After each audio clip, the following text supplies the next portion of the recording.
Ahora vamos con nuestra segunda conferencia. Esta conferencia va a estar dividida en dos.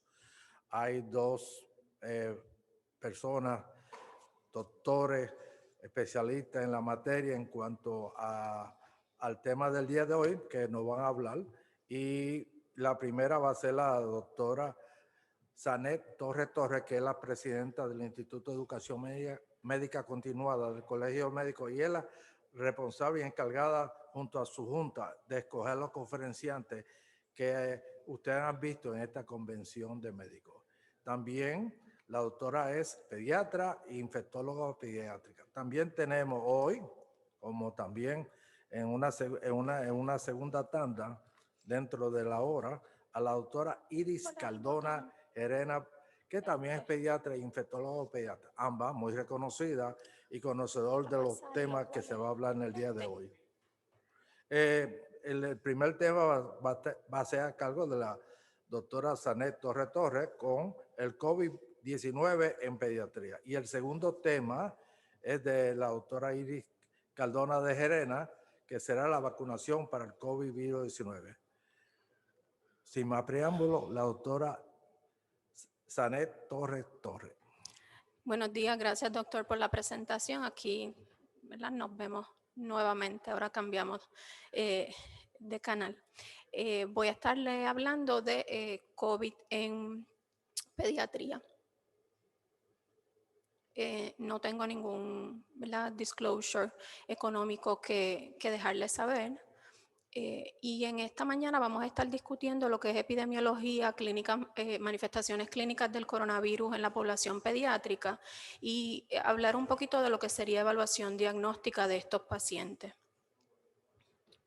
A modo de definición, para ir un poquito along con la conferencia, SARS-CoV-2 es el virus de Severe Acute Respiratory Syndrome Coronavirus 2 que causa el COVID-19 o la enfermedad que se manifiesta por este virus, y el MIS, que es el Multisystemic Inflammatory Syndrome in Children, una patología que se manifiesta como una presentación tardía de la infección de SARS-CoV-2. En cuanto a etiología, a modo general, ¿verdad? A mí me toca ir después de la presentación de Lemuel y la de los doctores Morales y Cabanillas, así que ellos cubrieron todo esto muy bien. Los coronavirus son host specific, pueden infectar humanos y animales. Lo que conocemos de los que infectan a los humanos, hay varios subtipos y usualmente lo que producen es el catarro común, bien prevalente. Dentro de ese grupo que causa enfermedad en los humanos hay algunos que tienen una presentación más severa, son más patógenos y envuelven más componente respiratorio con fallo respiratorio. Entonces a esto se añade el Severe Acute Respiratory Syndrome Coronavirus 2 o el SARS-CoV-2. En cuanto a epidemiología, pues sabemos que estamos enfrentando esta pandemia, se ha diseminado a través de todo el mundo. De acuerdo al CDC, a la fecha de diciembre 5, el número de casos 14.255.000 y el número de muertes en la nación americana 277.000. En el reporte más reciente de Departamento de Salud, que es el que salió esta mañana a fecha de 6 de diciembre, 54.746 casos confirmados, y de esos 7.606 corresponden a los pacientes menores de 19 años, un 13.9%. Yo hago referencia a los casos confirmados. El que me conoce sabe que yo a las pruebas serológicas no le hago ningún caso. Así que me estoy basando en los casos confirmados por PCR. A modo general, COVID-19 tiene un periodo de incubación o lo que conocemos hasta ahora es 2 a 14 días. Todos estamos a riesgo de enfermedad por COVID porque es un virus novel al que no habíamos estado expuestos anteriormente y no poseemos la inmunidad para él, así que estamos a riesgo. Hay ciertos grupos que se han identificado como que están predispuestos a tener enfermedad seria asociada al coronavirus. Estos son adultos mayores, pacientes con condiciones crónicas como diabetes, hipertensión y los inmunosuprimidos. No obstante, a pesar de que la población pediátrica está a riesgo, la gran mayoría de diagnósticos se basa en la población adulta. Y el riesgo de enfermedad sintomática es como inversamente proporcional a la edad. A mayor edad, mayor riesgo de tener enfermedad o de tener síntomas asociados a COVID. En cuanto a pruebas diagnósticas, las pruebas moleculares o el PCR es el gold standard para el diagnóstico de COVID-19. Esto es lo que hace detección del virus que produce la enfermedad de secreciones nasofaringeas o nasales, dependiendo la técnica que utilice. Y las indicaciones para esto es en todo paciente sintomático, paciente que requiera un procedimiento quirúrgico, así que como evaluación previo a cirugía se le debe hacer un PCR idealmente entre 24 a 72 horas previo a su cirugía, o en pacientes que han estado expuestos a un contacto confirmado con COVID-19, el PCR es la prueba que se debe hacer en esta población. Ahora tenemos disponible también la prueba de antígeno. ¿Qué es el antígeno? Es un componente viral que está asociado en ese proceso inicial de infección. Esta modalidad o esta técnica la usamos con otros patógenos virales como RSV e influenza. Tiene la ventaja de que es un método que se puede, es sencillo, tienes resultados rápidos y es bastante económico la prueba. La indicación para usar la prueba de antígeno es pacientes sintomáticos, pacientes que vengan con síntomas sugestivos de COVID, idealmente que presenten en esos primeros 2-3 días de enfermedad. Y ahí puedes dar una prueba positiva. Si el paciente tiene síntomas sugestivos de COVID y la prueba de antígeno está negativa, se debe confirmar el diagnóstico con un PCR. Si el antígeno está positivo, pues asumimos que tiene COVID y pues no sería necesario hacerle el PCR. Y las pruebas de anticuerpos, pruebas rápidas o serológicas tienen o nos podrían ayudar en el manejo o diagnóstico de pacientes pediátricos que presenten con o que tengamos sospechas de MISC, nada más. A mí siempre me gusta hacer alusión quizás a un caso clínico, estos pacientes que yo he tenido dentro de mi práctica. Tenemos un varón de 14 años que viene con fiebre de inicio agudo y dolor de garganta. Esto fue alrededor de mediados de abril de este año. Él, ¿verdad? Estábamos en medio de la pandemia, así que él contactó a su primario por servicio de telemedicina y lo empezaron en acitromicina oral. Al no tener mejoría de los síntomas, presenta al hospital porque seguía con fiebre persistente y sus síntomas empeoraron: más dolor de garganta, dificultad para tragar, dolor y cambio en su tonalidad de la voz. Al historial un poco más detallado, no había historial de viaje, no habían contactos enfermos que él o la mamá pudiera describir, y no tampoco negaron o dijeron de algún contacto que fuera sospechoso o confirmado para COVID-19. En los laboratorios iniciales, pues este paciente tenía evidencia de inflamación, un CRP alto, leucocitosis con unos blancos en 17.000 con predominio de neutrófilos, y la imagen de cuello con contraste nos confirmó su diagnóstico. Tenía una colección profunda de cuello, ¿verdad? Confirmando el diagnóstico de un absceso peritonsilar, manejo, terapia de antibióticos y evaluación por el servicio quirúrgico de ENT para incisión y drenaje. Y ustedes dirán, ¿y para qué esta me está hablando de un absceso peritonsilar en la conferencia de COVID? Pues porque al paciente hay que hacerle un screening preoperatorio, y a pesar de que él había negado cualquier exposición, estaba positivo su prueba de PCR como screening previo para ir a sala de operaciones.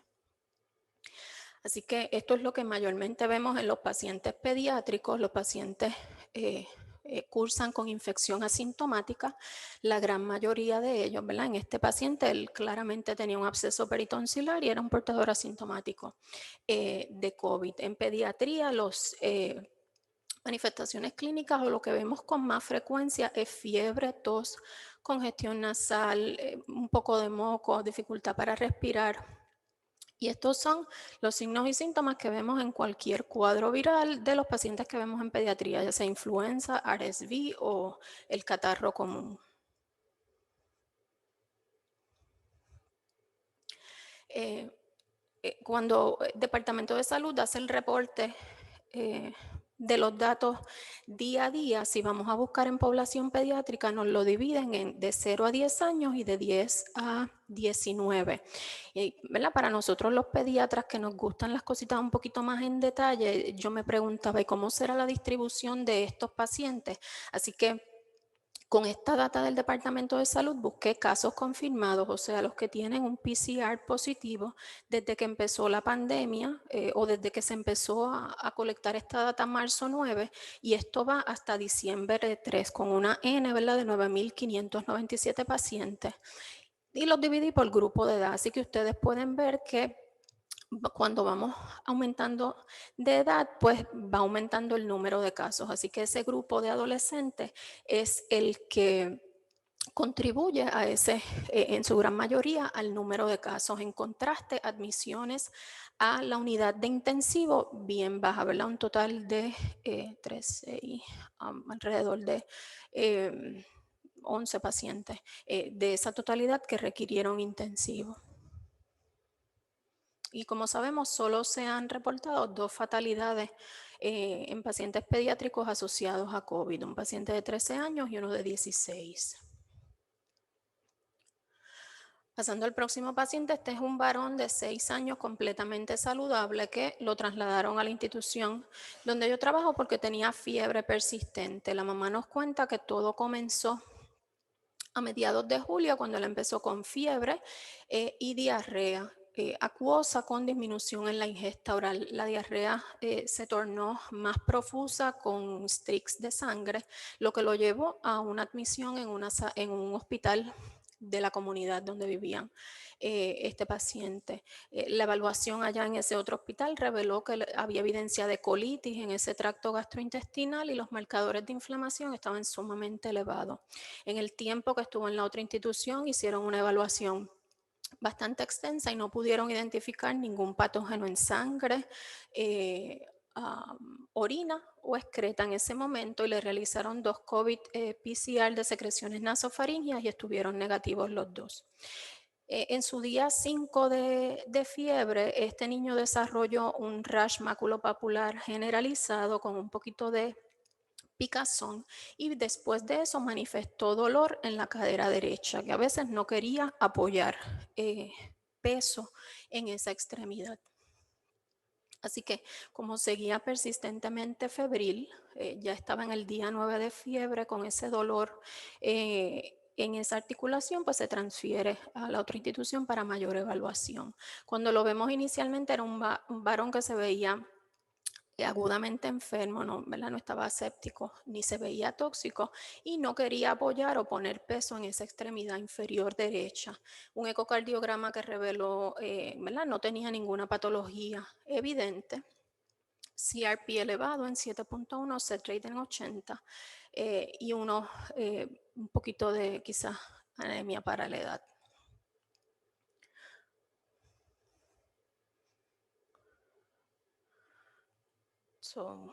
¿Verdad? Quizás algunos tienen una idea eh, de lo que sería el diagnóstico para este paciente. En un poquito de más historial para él, no había viajes recientes, no comía nada extraño, no productos no pasteurizados, no carnes crudas, no tenía exposición a animales exóticos, a pesar de que su mamá era veterinaria, y no había contactos enfermos en la casa. No obstante, indagando un poco más, eh, la mamá sí nos dice que ella perdió el olfato como a finales de abril, se contagió de su colega veterinario y tuvo COVID. Todos en la familia se hicieron la prueba, estuvieron positivos, y a este paciente, pues como era el más pequeño de la casa, ellos decidieron no hacerle la prueba porque era muy traumático para su nariz. Así que con esta historia le entramos en lo que es el Multisystem Inflammatory Syndrome in Children, o el MISC. ¿Qué es lo que pasó? Se empezaron a ver estos casos de pacientes como en el midst de la pandemia. niños que presentaban con fiebre persistente y unos cuadros parecidos a Kawasaki, parecidos a Toxic Shock. Algunos de ellos no cumplían con los criterios completos para algunas de estas enfermedades. Otra cosa era que eran un poquito grandes para la edad típica de Kawasaki. Como sabemos, Kawasaki es más de infantes y niños pequeños. Y el envolvimiento gastrointestinal, que no es típico en Kawasaki. Y todos estos pacientes venían con fiebre, rash y envolvimiento gastrointestinal.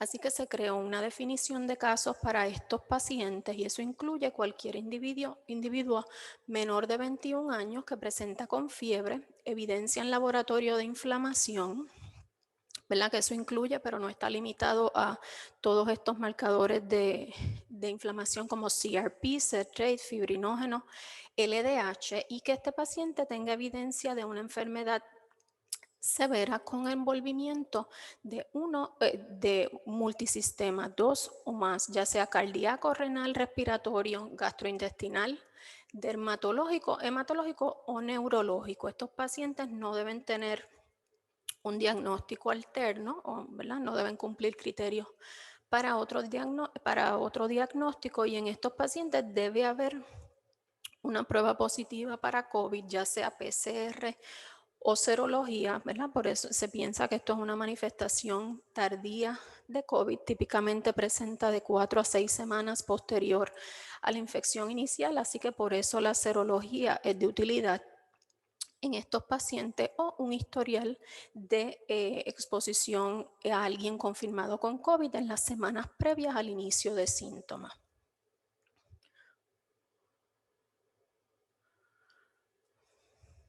Siempre es importante descartar otras condiciones que puedan ser parecidas o puedan tener manifestaciones que sean overlapping con otras enfermedades infecciosas. Ahí entra Toxic Shock Síndrome, enfermedad de Kawasaki, en áreas donde vemos enfermedades asociadas a garrapatas como Rocky Mountain Spotted Fever o erliquiosis, se debe considerar.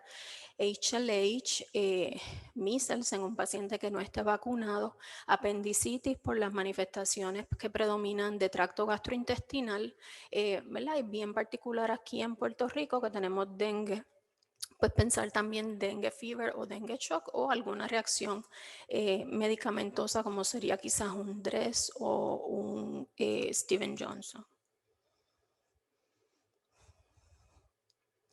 Todos estos pacientes tienen fiebre en su historial, ¿verdad? O tienen fiebre documentada, y tenemos que actuar un poquito más rápido en esos pacientes que presenten con letargia, taquicardia, pulsos periferales débiles, ¿verdad? Alteración del estado de conciencia o un capillary refill prolongado.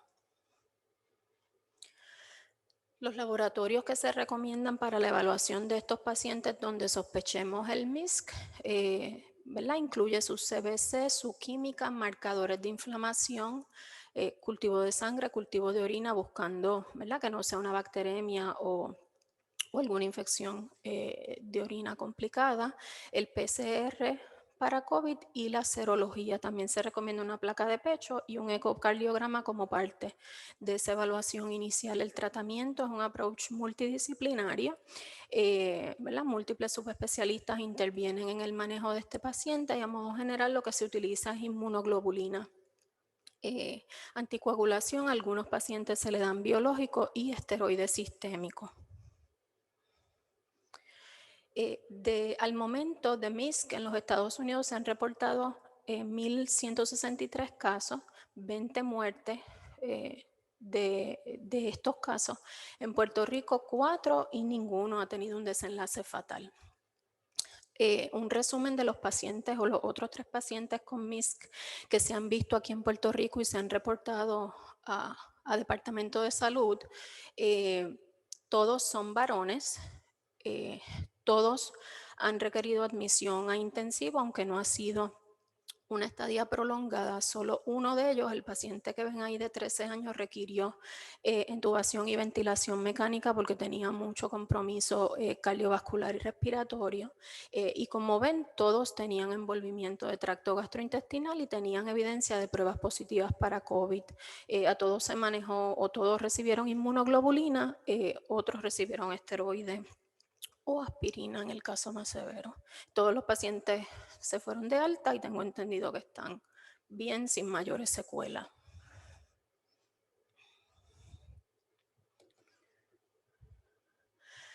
En los neonatos, ¿qué sabemos de esta población? Lo que entendemos hasta ahora es que la ruta de transmisión a los neonatos es por gotas respiratorias de mamá a bebé. No se ha establecido que haya transmisión vertical, o sea, enfermedad congénita o de mamá a bebé.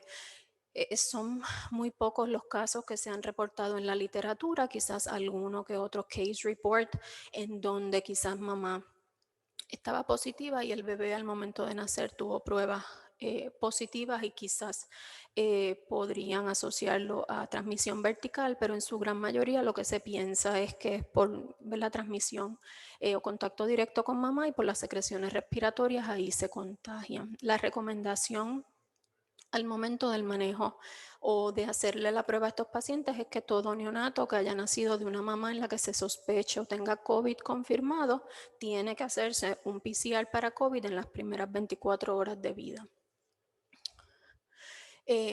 ¿Verdad? Y estos bebés que nacen de estas mamás con sospecha o COVID positivo, pues debemos asumir que también lo tienen hasta que le hagamos la prueba. Deben ser idealmente aislados de mamá y una vez tengamos el resultado, pues se decide qué hacer con el paciente. Si el neonato está positivo, pues no hay necesidad de separarlo de mamá en ese momento. No está contraindicada la lactancia en estos pacientes. Mamá se puede sacar la leche y se la puede dar a los bebés. Si el neonato está bien y no tiene ninguna otra razón para quedarse en el hospital, pues puede ser dado de alta, ¿verdad? Dependiendo del protocolo que utilice el hospital y que, ¿verdad?, sigan con las medidas de precaución en la casa. Y estos neonatos que salen positivos para COVID, pues hay que informarle a su pediatra para que tengan un seguimiento bien de cerca, outpatient. La escuela. What about school closure, ¿verdad? Si vamos un poquito a la literatura de lo que sería influenza y pandemia por influenza, se habla o se comenta que quizás el cierre de las escuelas en esos momentos puede ser una medida efectiva para controlar los casos. Idealmente debe ir dirigida a ciertas áreas en donde vemos, ¿verdad?, estos clústeres de enfermedad y que nos va a hacer un impacto en esa comunidad para la disminución de casos. Hay un estudio del Reino Unido, es como un análisis estadístico con ciertos modelos que ellos utilizaron en donde ellos establecen que el cierre de la escuela en el setting de influenza, pues obviamente reducen una disminución de esos picos de enfermedad y no tanto en una disminución continua o acumulativa de la infección. Y lo que propone o dice este estudio es que va a ser efectivo en el momento o en la instancia en donde el virus tiene una transmisibilidad baja o tiene un R menor de 2 y en donde ese virus tiene un attack rate más en niños que en adultos. Así que si nos dejamos llevar por este gráfico de lo que sería ese valor de R en la imagen que está a su izquierda, el R para influenza es 1.5 y eso es una medida o representa la medida de cuántas personas pueden contagiarse de ese contacto o caso índice. A diferencia de lo que se sabe de COVID-19 que tiene el valor de R es 2.5.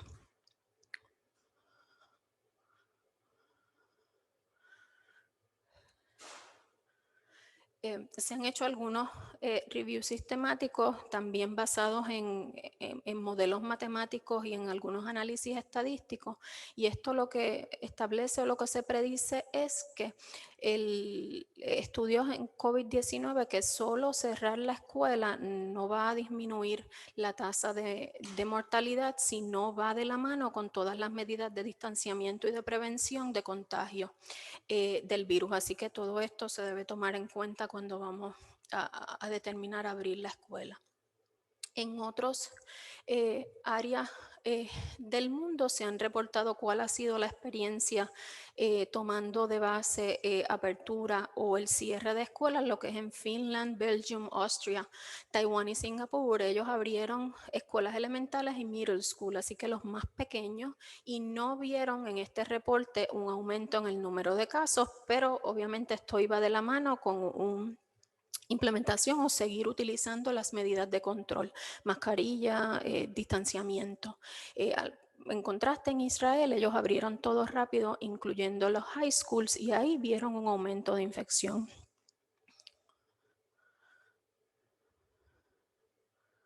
Así que la respuesta correcta no la tenemos, así que la manera más segura para poder dirigirnos a la reapertura de las escuelas es eliminar o reducir esa transmisión comunitaria sostenida a la par con seguir con ese surveillance y ¿verdad? Tener pruebas disponibles. Así que el armamento que se nos añade a esto para quizás poder considerar una reapertura de la escuela próximamente, pues es las vacunas. Así que, ¿verdad? Y para eso la doctora Cardona nos va a hablar de lo que sería el tema de vacunas asociado a COVID.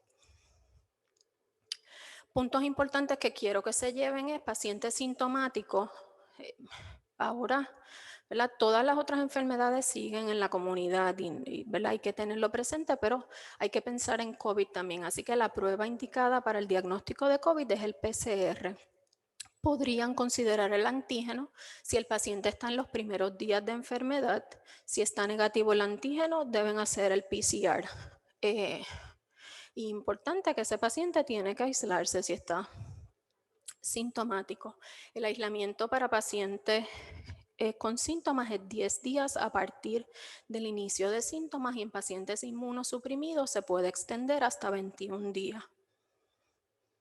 Exposición. ¿Qué es exposición? Es cuando tengo contacto cercano con un caso confirmado de COVID y eso envuelve que yo estuve en contacto directo con una persona por más de 15 minutos en un periodo de 24 horas sin haber utilizado ninguna medida de protección. Si cumplo con esos criterios, estuve a riesgo de contagio por el virus, esa persona tiene que irse a cuarentena 14 días a partir de la exposición. Muchos quizás van a decir, pero el CDC sacó unas nuevas recomendaciones de lo que sería la cuarentena. Últimamente el CDC como que está medio funky en sus recomendaciones.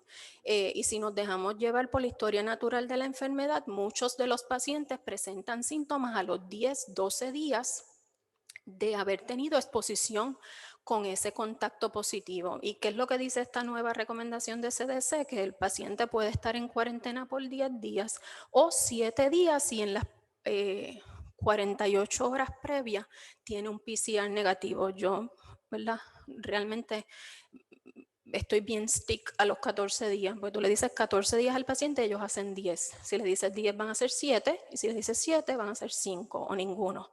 Así que yo recomiendo los 14 días posterior a la exposición. Y en estos, en los que se vayan a hacer la prueba, deben hacerse el PCR 3-5 días posterior a esa exposición.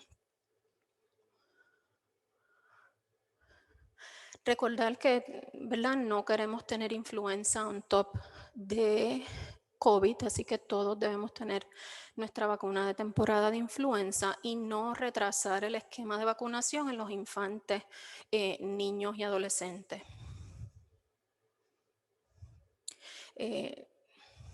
Quiero dar gracias al departamento de EPI, en especial a NCR, Hassan y a Mónica, que me ayudaron con los datos de Departamento de Salud que les presenté.